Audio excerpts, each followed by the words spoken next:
Hello everyone and welcome back to our channel. In today's tutorial I'm going to show you how to duet on YouTube Shorts.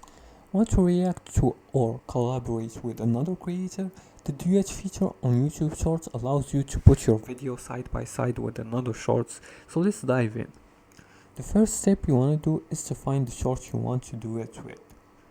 Now open the YouTube app and find the short you want to duet with. Go to the short section right here.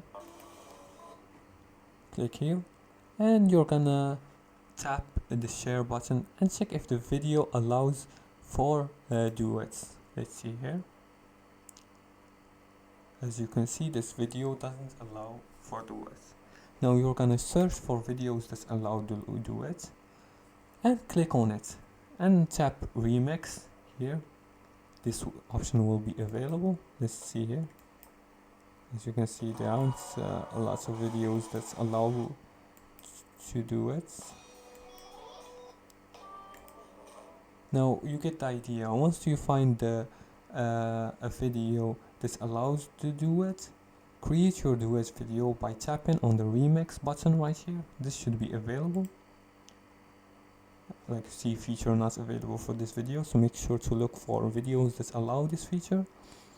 After you click on remix, your camera will open and the original video will appear. Let's reconnect.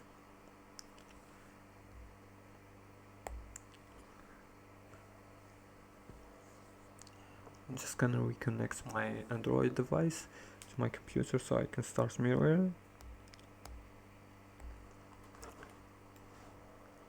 Now after your camera will open and the original video will appear on the side of the screen, adjust and record and resize and reposition yourself if needed, and tap the record button to film your parts of the duet.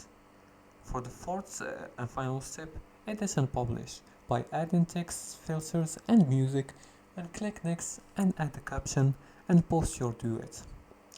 Duets work great for reaction videos, challenges and collabs, and make sure the original creator allows duet for attempting, and keep it engaging by adding unique perspective to the video. And that's it for today's tutorial. That's how you duet on YouTube Shorts. If you like this video and found it helpful, please like and subscribe, and feel free to leave a comment below the video if you have further more questions about this topic. Thanks for watching and see you again in the next tutorial.